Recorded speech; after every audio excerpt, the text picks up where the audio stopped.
The moment Dr. Sarah Chen walked across that university lawn in her worn sneakers and discount dress, she had no idea that in less than an hour her entire world would flip upside down. While her family whispered about her failed career and questionable life choices, a man in an expensive suit was already reaching for his phone, about to make a call that would change everything. But Sarah couldn't see any of that yet.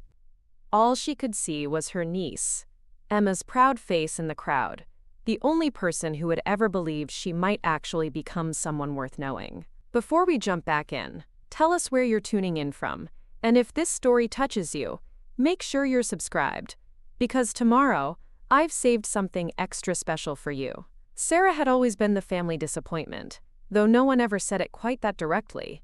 They didn't need to. It lived in the pauses when relatives asked what she did for work, in the way conversations shifted when she entered the room, in the careful politeness that replaced genuine interest whenever her name came up at family dinners. While her sister Margaret had climbed the corporate ladder at a prestigious law firm, and her brother David had built a successful medical practice, Sarah had spent the last 8 years teaching high school history in underfunded public schools across 3 different states. The family had never understood her choices. When Sarah graduated summa cum laude from Northwestern with degrees in both history and education, her father had actually frowned at the graduation ceremony. He'd spent the entire reception explaining to anyone who would listen that Sarah was just taking some time to figure out what she really wanted to do with her life. Teaching, he implied, was a placeholder career, something for people who couldn't cut it in the real world. Her mother had been more diplomatic but equally concerned, constantly forwarding job listings for marketing positions and graduate school programs that might lead to something more substantial. The disappointment had deepened over the years as Sarah moved from school to school, never quite finding the right fit. She'd taught at an inner-city school in Chicago where half her students couldn't afford basic supplies, a rural district in Montana where the history textbooks were older than some of the teachers, and a suburban school in Ohio, where politics and bureaucracy had slowly drained her enthusiasm. Each move had been met with increasingly worried phone calls from family members who couldn't understand why she kept chasing something that clearly wasn't working out. Margaret, meanwhile, had made partner at her firm before turning 35, bought a house in an exclusive neighborhood, and married a surgeon who played golf with judges. David had opened his own practice, been featured in medical journals, and served on hospital boards. They both had the kind of success that photographed well for Christmas cards and translated easily into dinner party conversations. Sarah had classroom stories about breakthrough moments with struggling students and innovative lesson plans that had helped kids fall in love with learning. But those victories felt small and invisible next to her siblings' obvious achievements. The contrast had become particularly painful during family gatherings, where Margaret and David's accomplishments were celebrated with detailed discussions and proud toasts, while Sarah's work was acknowledged with polite nods before the conversation moved on to more interesting topics. She'd learned to dread the inevitable questions about her future plans, the gentle suggestions that maybe it was time to consider a career change, the concerned looks that passed between family members when they thought she wasn't watching. Even worse was the way they talked about money. Margaret casually mentioned her latest bonus or vacation to Europe, while David discussed investment strategies and real estate purchases. Sarah, who had never earned more than $42,000 in a single year and had moved back in with roommates at 31 to afford rent, stayed quiet during these conversations. She'd long ago stopped mentioning her own financial struggles, tired of the uncomfortable silences that followed any reference to her modest salary or student loan payments. The family's attitude toward her career had become even more pointed after Sarah's last school placement had ended unexpectedly. Budget cuts had eliminated her position mid-semester, leaving her unemployed for 3 months while she searched for another opening. During that time, her mother had stage-whispered to Margaret at a family barbecue that maybe this was a sign that Sarah should finally pursue something more stable. Her father had offered to connect her with a friend who worked in insurance sales, insisting that someone with Sarah's education could easily transition into a field with better prospects.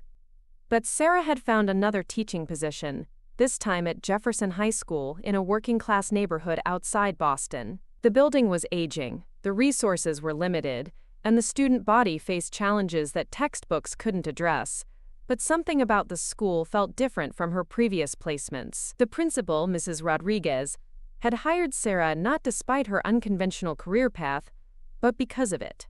She'd seen something in Sarah's resume that others had missed, recognizing that someone who had taught successfully in such diverse environments might bring exactly the kind of adaptability and perspective that Jefferson needed. The job had been challenging from the first day. Many of Sarah's students came from families where college seemed impossible, where history felt irrelevant to their daily struggles, where dreams had been postponed so many times they'd stopped feeling real. But Sarah had discovered something remarkable in those classrooms.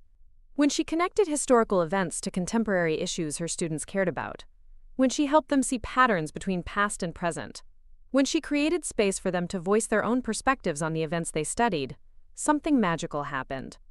Students who had been labeled as difficult or disengaged began participating in discussions, asking questions, staying after class to continue conversations. Sarah had started developing new teaching methods, incorporating technology in ways that made historical figures feel accessible and relevant, creating projects that helped students see themselves as active participants in the ongoing story of their communities. She'd written grants to fund field trips to historical sites, organized partnerships with local museums, and developed curriculum that connected global events to local history in ways that made both more meaningful. Her innovations hadn't gone unnoticed within the school. Other teachers had begun asking for her advice. Administrators had started visiting her classroom to observe her methods, and student test scores in her classes had improved dramatically. But none of this success had translated into the kind of recognition her family understood. There were no newspaper articles about her work, no prestigious awards, no salary increases that made her efforts feel valuable in the eyes of people who measured success in financial terms. The lack of family support had been particularly hard during the months when Sarah had doubted her own path. There were nights when she'd wondered if everyone else was right, if she was wasting her education and her potential on work that would never provide the security or status that seemed to matter so much to the people she loved. She'd applied for other jobs, considered graduate programs that might lead to different careers, and even interviewed for a corporate training position that would have doubled her salary. But every time she'd seriously considered leaving teaching, something would happen in her classroom that reminded her why she'd chosen this path in the first place. A student would have a breakthrough moment, connecting historical concepts in a way that changed how they saw the world. A former student would email to tell her that something they'd learned in her class had influenced their college major or career choice. A parent would thank her for helping their child discover a love of learning they'd never shown before. These moments had sustained Sarah through the family gatherings where her work was treated as a phase she'd eventually outgrow, through the financial stress of living on a teacher's salary, through the professional isolation of being the family member whose career nobody quite understood. She'd learned to find validation in her students' success rather than in her relatives' approval, to measure her impact in ways that couldn't be captured in salary figures or job titles. Still, the constant undercurrent of family disappointment had worn on her over the years. Sarah had started attending fewer family events, making excuses to avoid gatherings where she'd inevitably be asked about her plans for the future, as if the work she was already doing didn't count as a real career. She'd grown tired of defending her choices, of explaining why she found teaching fulfilling, of pretending that the financial struggles and lack of prestige didn't sometimes keep her awake at night wondering if she'd made a terrible mistake. That's why Emma's graduation had felt so important. Her niece, Margaret's daughter, was the one family member who had always seemed to understand Sarah's passion for education. Emma had spent hours listening to Sarah's stories about her students, asking thoughtful questions about historical events, and showing genuine interest in the projects Sarah was developing.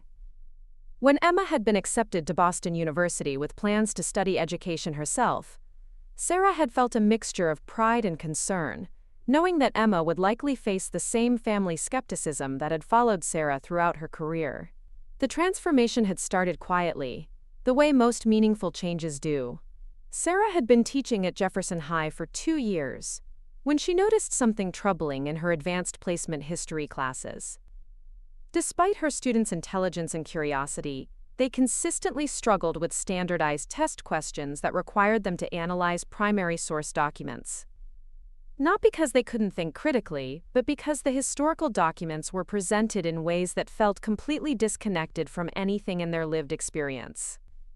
Sarah had spent countless evenings in her small apartment, surrounded by copies of historical texts, trying to understand why brilliant students who could debate complex social issues with sophistication would freeze when faced with a letter from a Civil War soldier or a speech from the Industrial Revolution.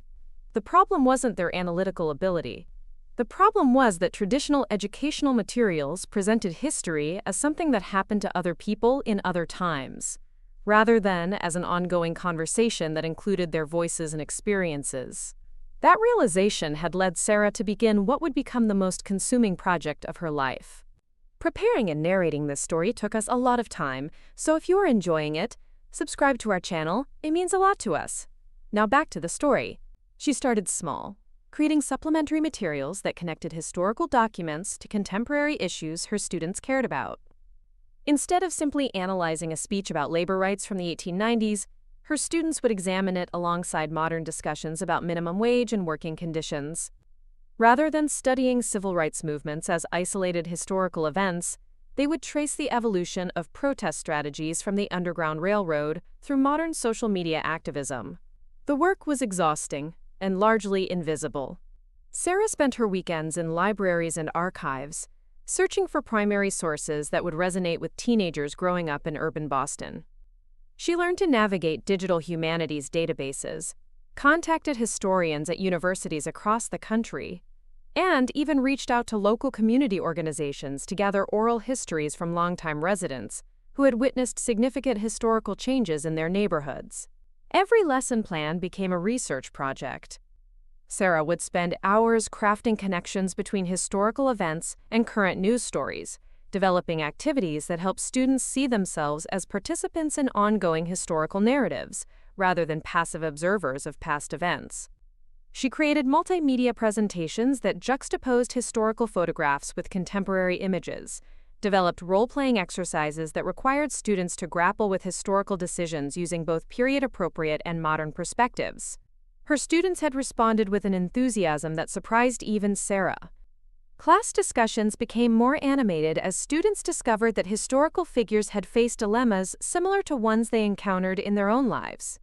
Test scores improved not because students were memorizing more facts, but because they were developing deeper analytical skills through materials that felt relevant and engaging. Parents began commenting that their teenagers were bringing up historical topics at dinner, connecting current events to patterns they'd learned about in Sarah's classes.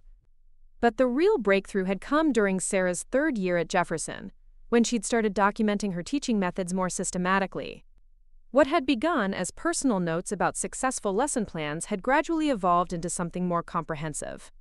Sarah found herself writing detailed analyses of why certain approaches worked with her students, developing theoretical frameworks for connecting historical content to contemporary issues, and creating assessment tools that measured critical thinking skills rather than memorization. The documentation process had been solitary and time-consuming work that no one in her family understood or particularly cared about. When Sarah mentioned that she was working on educational materials during family dinners, the response was typically polite but dismissive. Margaret would nod briefly before changing the subject to her latest legal case, while David would offer vague encouragement while checking his phone for messages from the hospital. Her parents seemed to view Sarah's extra work as further evidence that teaching was demanding too much of her time for too little reward. Sarah had persevered partly because the work felt important, and partly because she had nowhere else to channel her intellectual energy. Unlike her siblings, who had colleagues and professional networks that valued their expertise, Sarah worked largely in isolation. Jefferson High was supportive of her innovations, but the school lacked resources for professional development or collaboration with other institutions. Sarah had learned to be her own research team, critic, and advocate. The isolation had intensified when Sarah decided to formalize her teaching methods into what she privately called the historical empathy curriculum. She'd begun staying at school until evening, using empty classrooms to film demonstration lessons and document student responses to different instructional approaches. She'd applied for small grants to purchase recording equipment and digital storage, funding most of the project from her modest salary while her family assumed she was simply grading papers or preparing for the next day's classes. The curriculum development had required skills Sarah had never learned in her education courses. She'd taught herself basic video editing, learned to create professional-looking presentations, and developed assessment rubrics that could measure the kind of complex thinking her methods were designed to promote. Every evening and weekend became an opportunity to refine another component of the system, to test new approaches with her students, to gather evidence that her innovations were actually improving learning outcomes. Sarah had also begun reaching out to other educators, though cautiously and without much hope of finding collaborators who shared her vision. She'd attended education conferences during school breaks, using vacation days and her own money to travel to presentations about innovative teaching methods. Most of the conferences had been disappointing, filled with presentations about administrative efficiency or standardized test preparation strategies that seemed to miss the point of what education could accomplish. But occasionally, Sarah would encounter another teacher who understood what she was trying to achieve. These conversations, brief as they were, had sustained her through months of working alone. She'd met a middle school teacher from California who was developing similar connections between historical and contemporary social justice movements, a professor from a small college in Vermont who was researching the impact of culturally responsive teaching methods, and a curriculum specialist from Chicago who was advocating for more inclusive approaches to history education. These connections had encouraged Sarah to begin writing about her methods more formally. She'd started with brief articles for education blogs, describing specific lesson plans or sharing student work that demonstrated the effectiveness of her approaches. The articles had received positive responses from teachers around the country who were facing similar challenges with traditional history curricula. Several educators had contacted Sarah directly, asking for more detailed information about her methods and requesting permission to adapt her materials for their own classrooms. The positive feedback had motivated Sarah to begin working on something more ambitious. She'd started drafting a comprehensive guide to the historical empathy curriculum, complete with detailed lesson plans, assessment tools, and theoretical explanations for why her approaches were effective. The writing process had been slow and demanding, requiring Sarah to articulate pedagogical theories she'd developed intuitively through years of classroom experience. Sarah had written mostly late at night, after finishing her daily teaching responsibilities and household tasks. Her apartment had gradually filled with stacks of printed articles, binders full of lesson plans, and notebooks containing ideas for new curriculum components. She'd converted her dining table into a permanent workspace, surrounded by books about educational theory, primary source documents, and student work samples that demonstrated the impact of her methods. The project had consumed increasingly large portions of Sarah's free time, but she'd found the work energizing rather than exhausting. Unlike the administrative demands of teaching, which often felt disconnected from actual learning, curriculum development allowed Sarah to focus entirely on creating educational experiences that mattered.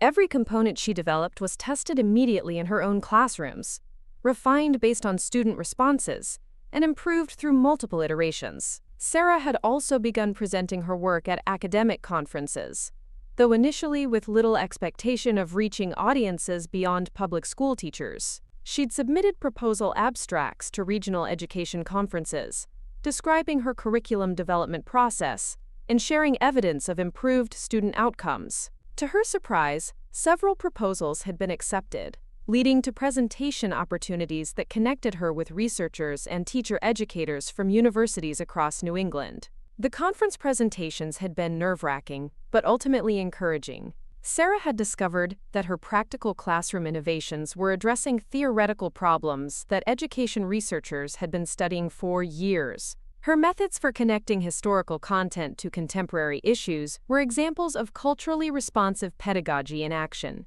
Her assessment tools were measuring exactly the kind of critical thinking skills that educational reformers were advocating.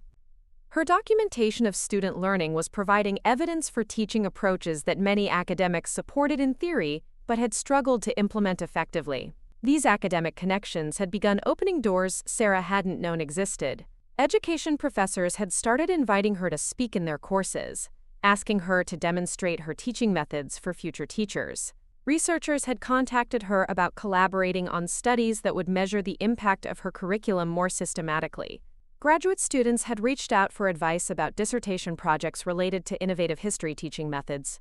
But perhaps most significantly, Sarah had begun to realize that her work might have applications beyond her own classroom, or even her own school district. The problems she was solving at Jefferson High existed in schools across the country.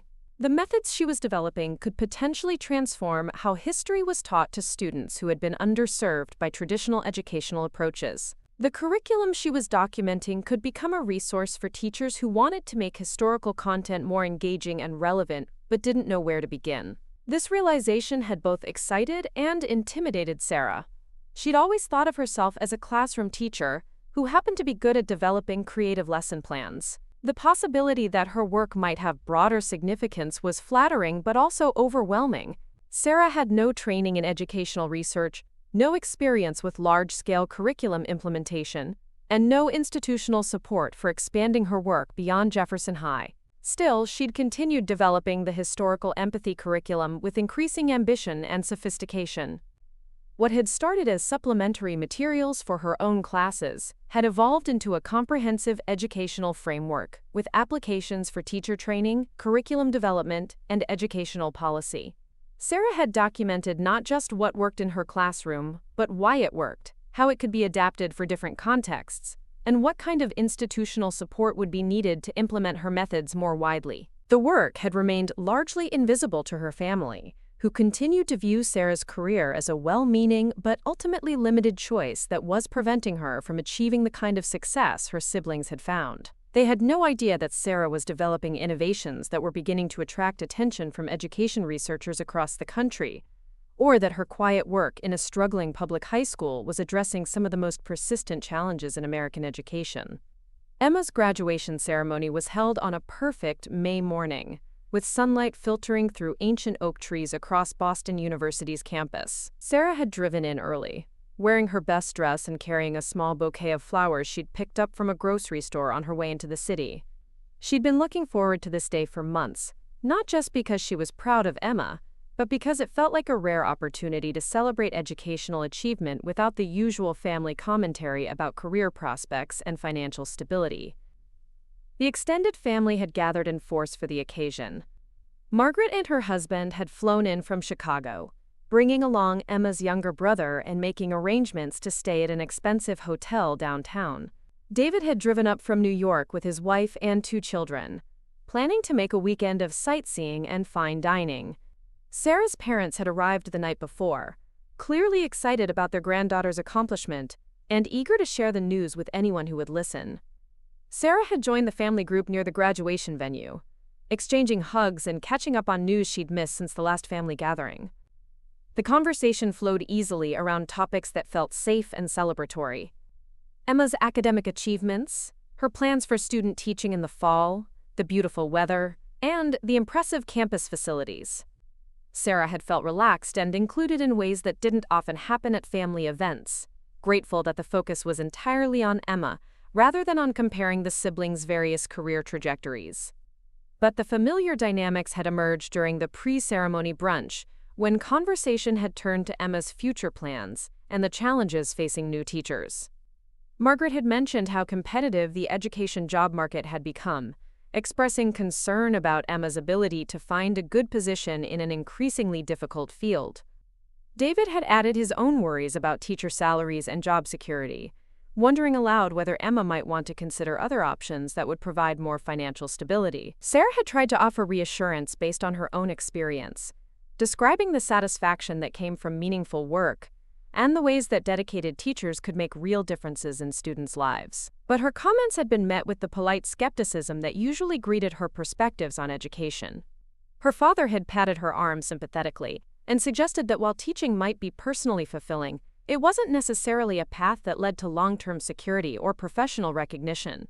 The conversation had taken a sharper turn when Margaret's husband had asked Sarah directly about her own career plans. He'd framed the question as friendly concern, wondering whether Sarah had considered pursuing administrative roles or advanced degrees that might lead to better opportunities. When Sarah had mentioned her curriculum development work, explaining that she'd been documenting innovative teaching methods that were gaining attention from other educators, the response had been politely dismissive. Her mother had sighed and said that it was nice that Sarah was staying busy with extra projects, but that maybe it was time to think seriously about next steps. Teaching was fine for young people who wanted to make a difference, she'd explained, but eventually everyone needed to consider careers that offered real advancement opportunities. David had nodded in agreement, suggesting that Sarah's education and intelligence were being wasted in a field that didn't adequately reward talent or hard work. The comments had stung more than usual, partly because Sarah had been feeling increasingly confident about her professional direction, and partly because she'd hoped that Emma's graduation might be an occasion where education was celebrated rather than questioned. She'd excused herself to find a bathroom, needing a few minutes to compose herself before the ceremony began. Standing in front of the mirror, Sarah had reminded herself that her family's opinions didn't define the value of her work, even when their doubts echoed her own occasional moments of uncertainty. The graduation ceremony itself had been beautiful and inspiring, with speakers who emphasized the importance of education in creating positive social change, and graduates who represented diverse paths toward meaningful careers. Sarah had felt her spirits lift as she watched Emma walk across the stage, radiant in her cap and gown, clearly proud of her accomplishment and excited about her future as an educator.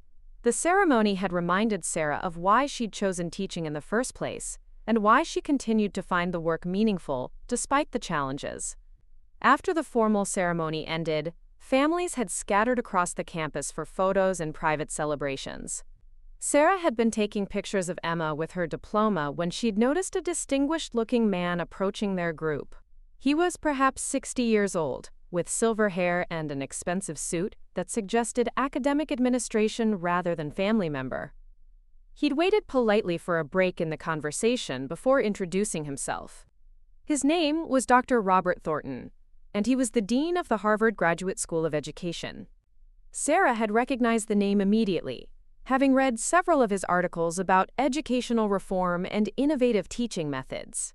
He'd apologized for interrupting their celebration, explaining that he'd been attending the ceremony to support a colleague's daughter, but had been hoping to speak with Sarah about her curriculum development work.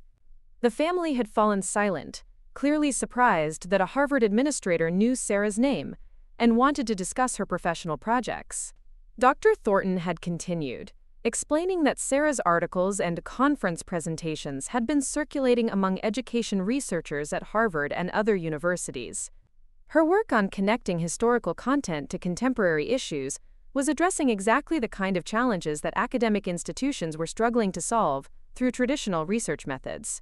Sarah had been stunned, barely able to process what she was hearing. Dr. Thornton had described her historical empathy curriculum as groundbreaking work that demonstrated how theoretical principles could be implemented effectively in real classroom settings. He'd mentioned specific articles she'd written, conference presentations she'd given, and lesson plans she'd developed, showing a detailed familiarity with her work that Sarah hadn't realized existed outside of her immediate professional network. Dr. Thornton had then made an offer that left Sarah speechless. Harvard's Graduate School of Education was developing a new program focused on culturally responsive teaching methods, and they were looking for practitioners who could bridge the gap between academic research and classroom implementation. Would Sarah be interested in joining their faculty as a professor of practice, teaching graduate courses while continuing to develop her curriculum innovations with institutional support and research resources? The position would involve teaching future educators, mentoring doctoral students, and collaborating with researchers who were studying the same pedagogical challenges Sarah had been addressing through her classroom work. Harvard would provide research support, graduate student assistance, and opportunities to expand her curriculum development through partnerships with school districts across New England. The salary would be significantly higher than her current teaching position, but more importantly, the role would allow Sarah to impact education on a much larger scale. Sarah's family had listened to this conversation with expressions ranging from shock to confusion to dawning realization. Margaret had actually dropped her purse, staring at Sarah as if seeing her for the first time. David had opened his mouth several times without managing to speak. Her parents had exchanged glances that suggested they were recalibrating everything they thought they knew about their daughter's career prospects. Dr. Thornton had handed Sarah his business card and suggested they schedule a formal meeting to discuss the position in more detail. He'd mentioned that Harvard had been following her work for nearly 2 years, waiting for the right opportunity to approach her about joining their faculty. The Graduate School of Education rarely hired practitioners directly into tenure-track positions, but Sarah's innovations were exactly what they needed to strengthen their teacher preparation programs. After Dr. Thornton had left, the family had stood in stunned silence for several long moments. Emma had been the first to speak, throwing her arms around Sarah and expressing excitement about having an aunt who might soon be teaching at Harvard. But the adults had struggled to process what they'd just witnessed, clearly trying to reconcile their assumptions about Sarah's limited career prospects with the reality of a prestigious university actively recruiting her. Margaret had been the first to acknowledge what had happened, admitting that she'd had no idea Sarah's teaching work had gained such recognition. She'd apologized for not taking Sarah's curriculum development more seriously, recognizing that what the family had dismissed as hobby projects were actually professional innovations that academic institutions valued highly. David had echoed similar sentiments, expressing amazement that his sister's classroom work had led to opportunities he'd never imagined possible. Their parents had been quieter in their responses, clearly struggling with the realization that they'd fundamentally misunderstood their daughter's career trajectory. Sarah's father had asked thoughtful questions about the Harvard position, showing genuine interest in understanding what Sarah had been working on during all those evenings and weekends they'd assumed she was simply grading papers. Her mother had admitted that she'd never really understood what curriculum development involved, but was beginning to see that Sarah's extra work had been building towards something significant. The conversation had continued over dinner, with family members asking detailed questions about Sarah's teaching methods, her research projects, and her plans for the Harvard position. For the first time in years, Sarah had found herself at the center of family attention for positive rather than concerning reasons. Her siblings had expressed genuine admiration for her innovations, while her parents had seemed to be reevaluating their assumptions about teaching as a career path. But perhaps most importantly, Sarah had realized that the validation she'd been seeking from her family was no longer as crucial as it had once seemed. The years of working in isolation had taught her to find satisfaction in the work itself, in the students whose lives she'd touched, and in the gradual recognition from professional colleagues who understood what she was trying to achieve. Dr. Thornton's offer was meaningful not because it proved her family wrong, but because it provided an opportunity to expand work she already knew was important. Sarah had accepted the Harvard position 3 weeks later, after a series of meetings that confirmed her excitement about the opportunity to influence education on a larger scale. Her family had been supportive and proud, finally understanding that Sarah's unconventional career path had led to exactly the kind of recognition and advancement they'd always wanted for her. But by then, Sarah had already learned that the most important validation comes from doing work that matters, regardless of whether anyone else notices or approves. 6 months later, Sarah stood in her new office at Harvard, unpacking boxes of materials she'd accumulated over 8 years of teaching. The space was larger than her entire apartment had been, with floor-to-ceiling bookshelves, 2 tall windows overlooking the campus quad, and enough room for both a desk and a conference table, where she could meet with graduate students. The nameplate on her door read, Dr. Sarah Chen, Professor of Practice, Culturally Responsive Pedagogy, a title that still felt surreal every time she saw it. The transition to Harvard had been more complex than Sarah had anticipated. While the university had been enthusiastic about her practical experience and innovative methods, the academic environment operated according to different rhythms and expectations than she was accustomed to. Her colleagues were brilliant researchers who spoke fluently about theoretical frameworks and methodological approaches, but many had limited recent experience in actual classrooms. Sarah found herself serving as a bridge between the world of educational theory and the reality of daily teaching practice. Her first semester had involved teaching 2 graduate courses, while simultaneously working to formalize her historical empathy curriculum into a comprehensive teacher training program.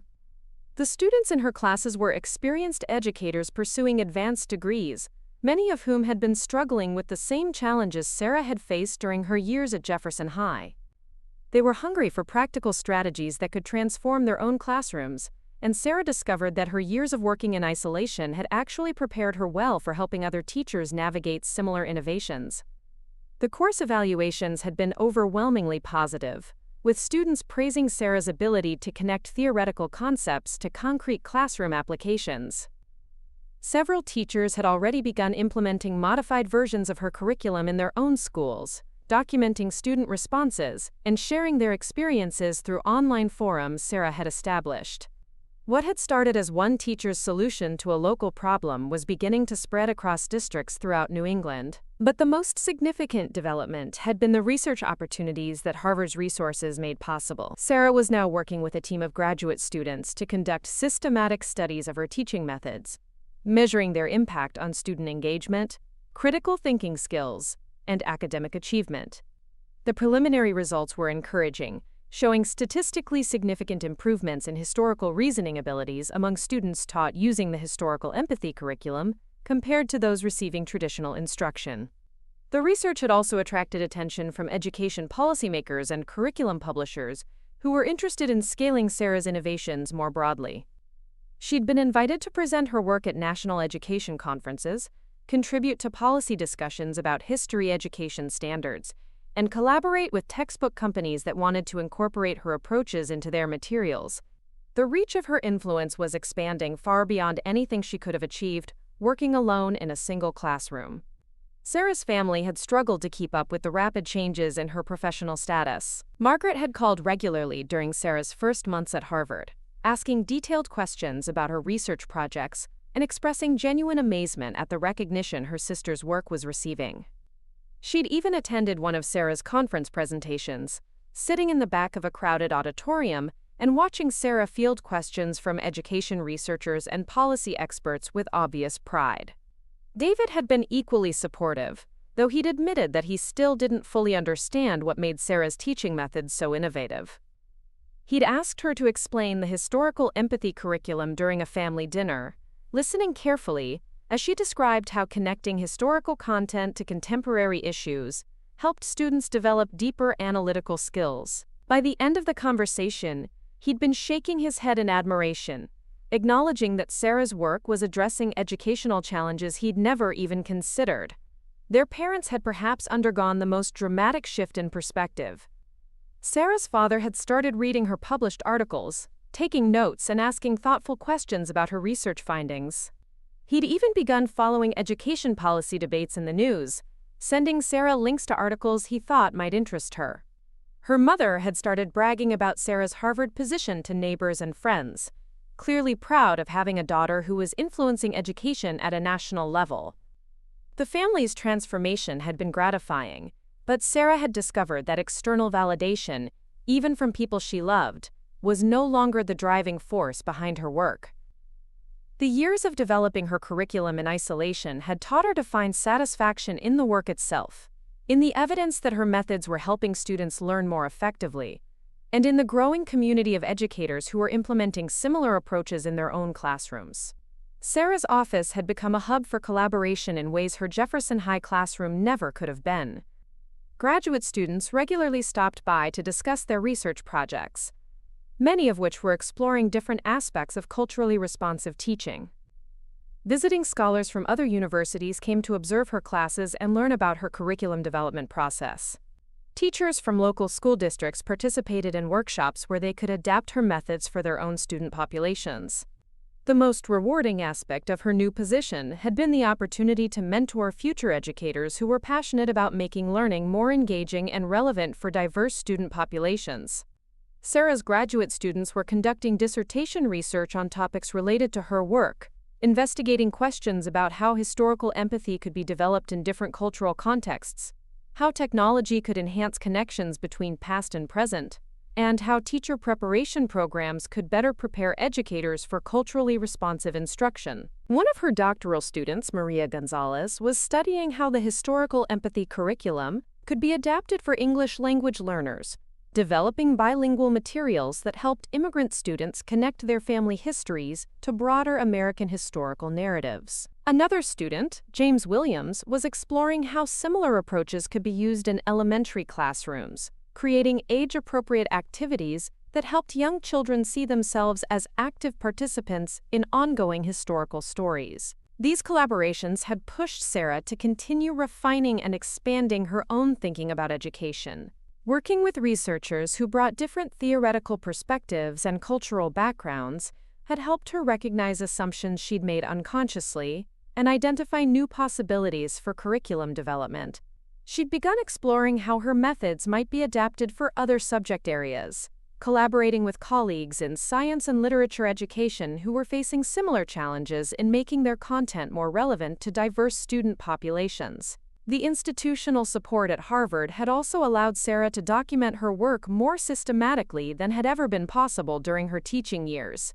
She was now writing a book about the historical empathy curriculum that would provide detailed guidance for teachers, administrators, and teacher educators who wanted to implement similar approaches. The book would include theoretical explanations for why her methods were effective, practical strategies for adapting them to different contexts, and assessment tools for measuring their impact on student learning. Sarah had also been invited to lead professional development workshops for school districts across the country, traveling to communities where educators were eager to learn new approaches for engaging students who had been underserved by traditional curricula. These workshops had reinforced her understanding that the challenges she'd addressed at Jefferson High existed in schools everywhere, and that teachers were hungry for practical solutions that could transform their classroom practice. The financial security that came with her Harvard position had been liberating in unexpected ways. For the first time in her adult life, Sarah could focus entirely on her professional work, without worrying about whether she could afford rent or groceries. She'd been able to purchase her own apartment, a bright space near campus, where she could host graduate student gatherings and work on writing projects without the distractions of shared living arrangements. But perhaps more importantly, the recognition she'd received had validated a career path that had often felt lonely and uncertain. The years of working evenings and weekends to develop curriculum materials, of attending conferences with her own money, of writing articles that reached small audiences of fellow teachers, had all contributed to innovations that were now influencing education policy and teacher preparation at a national level. Sarah's story had become an inspiration for other educators who were developing innovative approaches in their own classrooms. She regularly received emails from teachers who had read about her work and were encouraged to pursue their own curriculum development projects. Some were documenting teaching methods that addressed the needs of students with learning differences. Others were creating materials that made STEM subjects more accessible to underrepresented populations. And still others were developing approaches that connected academic content to social justice issues their students cared about. These connections had helped Sarah understand that her individual success was part of a broader movement of educators who were working to make learning more meaningful and relevant for all students. The recognition she'd received was not just personal validation, but acknowledgement of the important work that creative teachers were doing in classrooms across the country, often without institutional support or professional recognition. As Sarah looked out her office window at students crossing the Harvard campus, she reflected on the journey that had brought her to this moment. The years of feeling undervalued by her family had been painful, but they had also taught her to persevere when external support was lacking. The isolation she'd experienced while developing her curriculum had been challenging, but it had also allowed her to focus entirely on creating something meaningful, without the pressure of immediate expectations or judgments. Now, surrounded by colleagues who valued her expertise and students who were eager to learn from her experience, Sarah understood that the most important validation had always come from the work itself. The students whose lives had been changed by more engaging history classes, the teachers who had discovered new passion for their profession through her workshops, and the researchers who were building on her innovations to address other educational challenges. These were the measures of success that truly mattered. 3 years into her tenure at Harvard, Sarah received an email that would fundamentally change how she understood the impact of her work. The message came from a teacher named Rebecca Martinez in Phoenix, Arizona, who had been implementing the historical empathy curriculum in her high school classes for the past 2 years.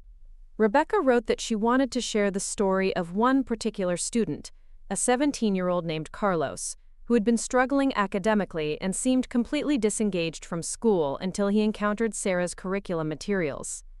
Carlos had grown up in a neighborhood where college seemed impossible, and where many of his friends had dropped out of school to work, or had become involved in activities that offered more immediate rewards than education.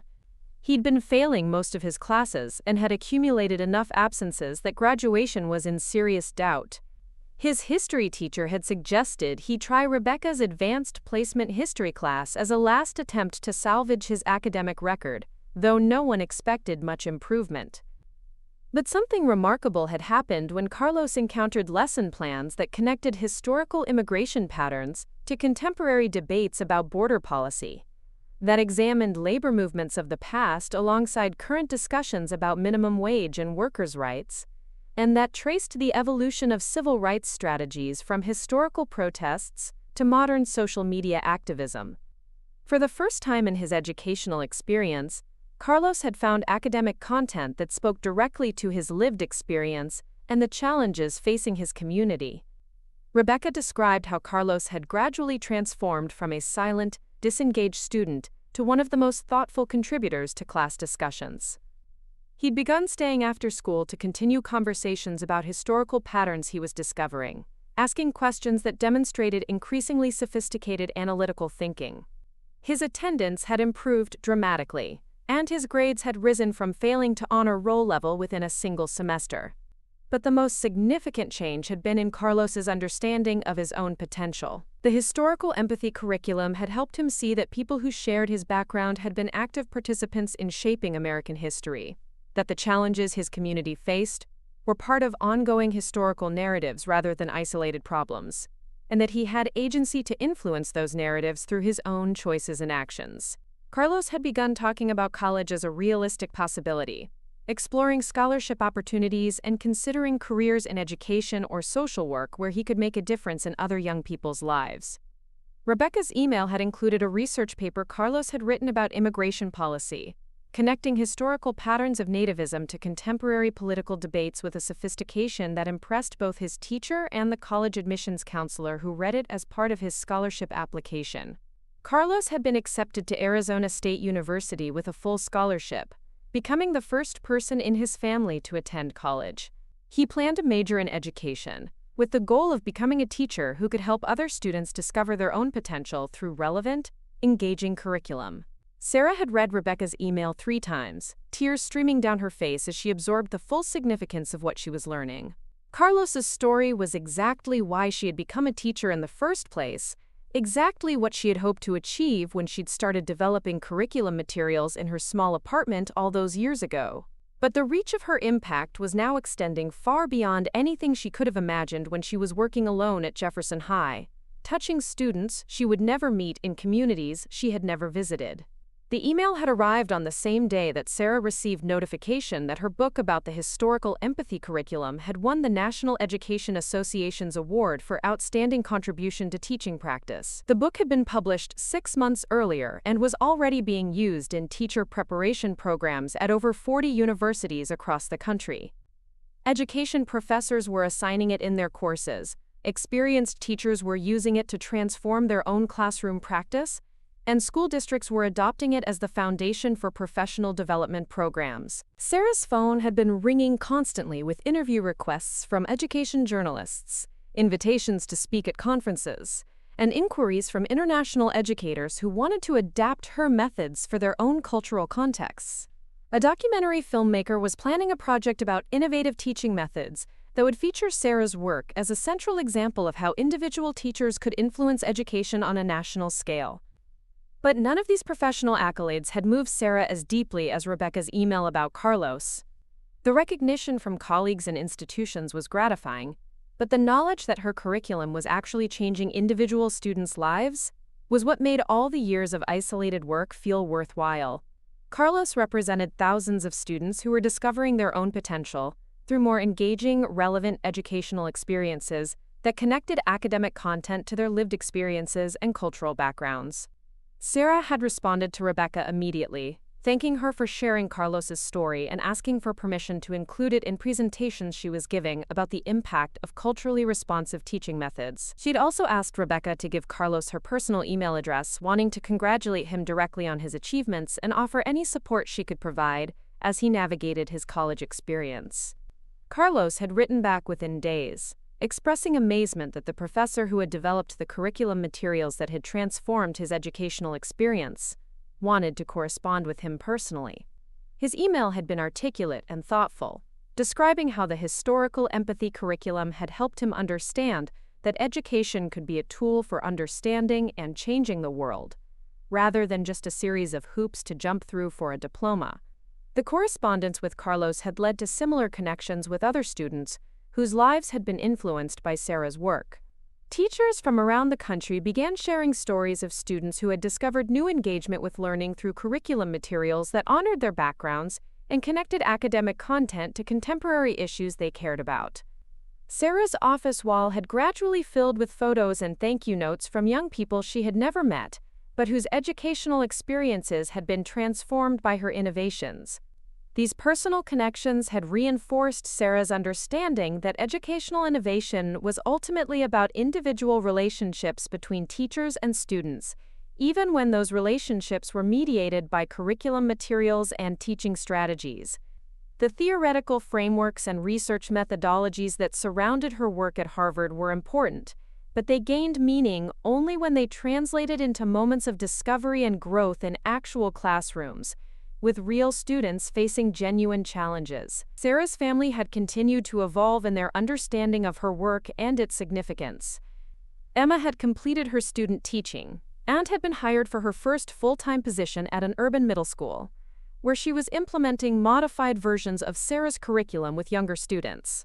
She'd become Sarah's most enthusiastic advocate within the family, regularly sharing stories about how her aunt's teaching methods were helping her connect with students who had previously seemed unreachable. Margaret had surprised everyone by enrolling in a graduate education course at the University of Chicago, explaining that Sarah's work had made her curious about learning theory and pedagogy.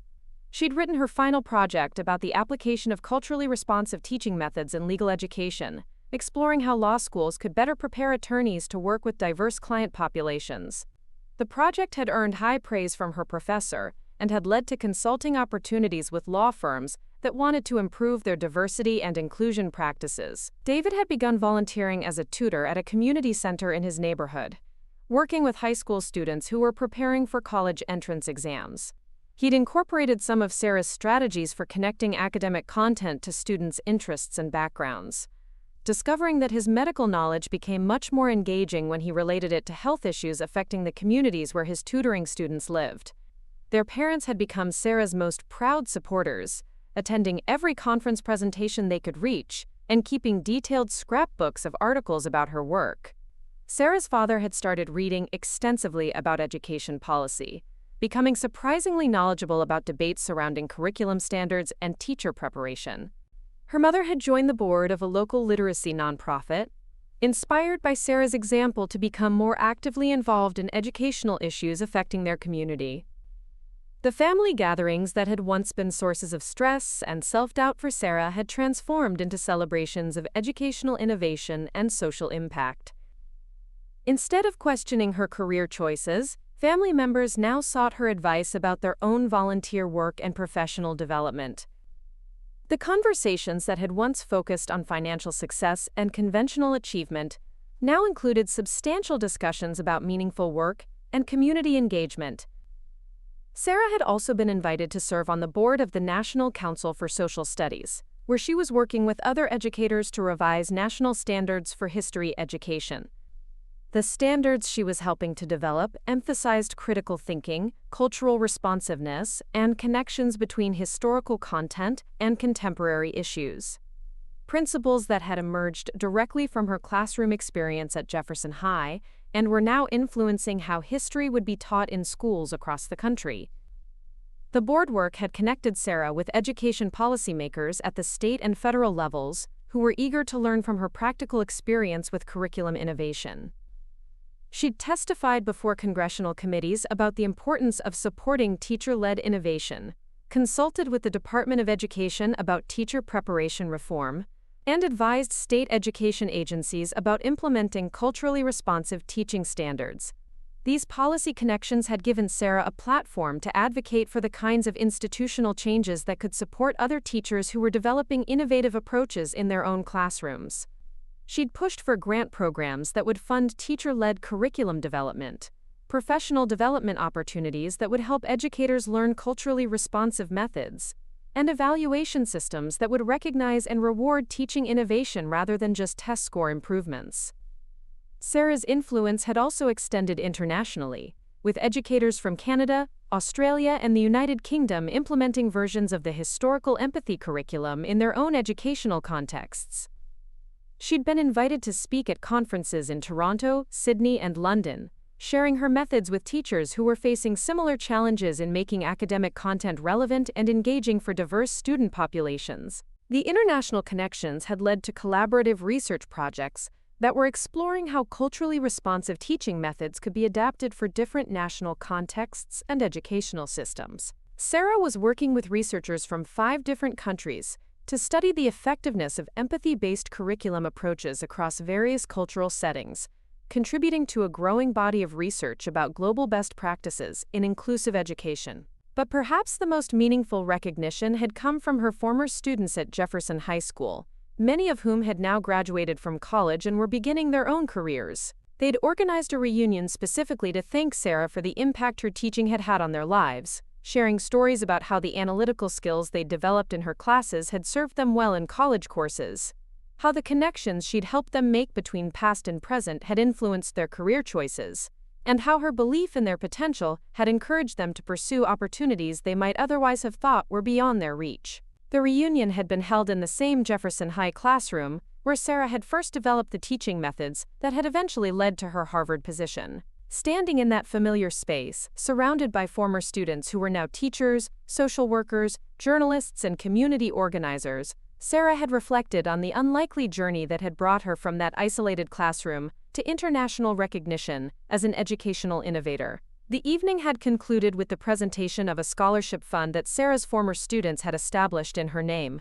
The Sarah Chen Scholarship for Innovative Educators would provide financial support for teachers who were developing culturally responsive curriculum materials, ensuring that other educators would have the resources to pursue the kind of innovation that Sarah had accomplished without institutional support. As Sarah looked around the room at the faces of young people whose lives had been touched by her work, she understood that this was the true measure of her success. Not the Harvard professorship, not the published articles, not the national recognition, but the knowledge that she had helped students discover their own potential and develop the critical thinking skills they needed to navigate an increasingly complex world.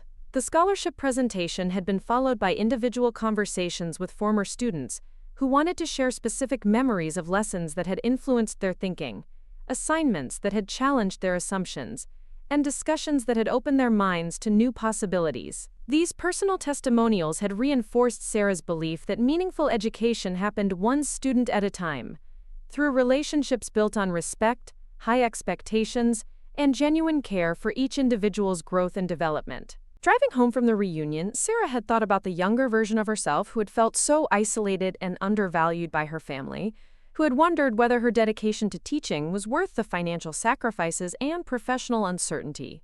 That version of herself could never have imagined the reach and impact that her quiet persistence would eventually achieve, the lives that would be changed by curriculum materials developed in solitude, or the recognition that would come from simply refusing to give up on work that felt important. Now, as Sarah prepared for another semester of teaching graduate students who would carry her methods into classrooms across the country, she understood that her journey was really just beginning. The historical empathy curriculum was continuing to evolve through the work of teachers who were adapting and improving her original innovations, reaching new students and addressing new challenges in ways that Sarah alone could never have accomplished. The recognition she had received was not an endpoint, but a platform for expanding impact, for supporting other educators who were developing their own innovations, and for continuing to push the boundaries of what was possible in education. Sarah's story had become proof that meaningful change could emerge from the most unlikely places, that persistence and dedication could overcome institutional barriers, and that individual teachers could influence education at a scale that extended far beyond their own classrooms. Most importantly, Sarah had learned that the validation she had once sought from her family was far less significant than the validation that came from students whose lives were changed by her work. The recognition from Harvard, the national awards, and the international influence were meaningful, but they were secondary to the knowledge that somewhere, students like Carlos were discovering their own potential through curriculum materials that honored their experiences and challenged them to think critically about the world around them. Up next, you've got two more standout stories right on your screen. If this one hit the mark, you won't want to pass these up. Just click and check them out.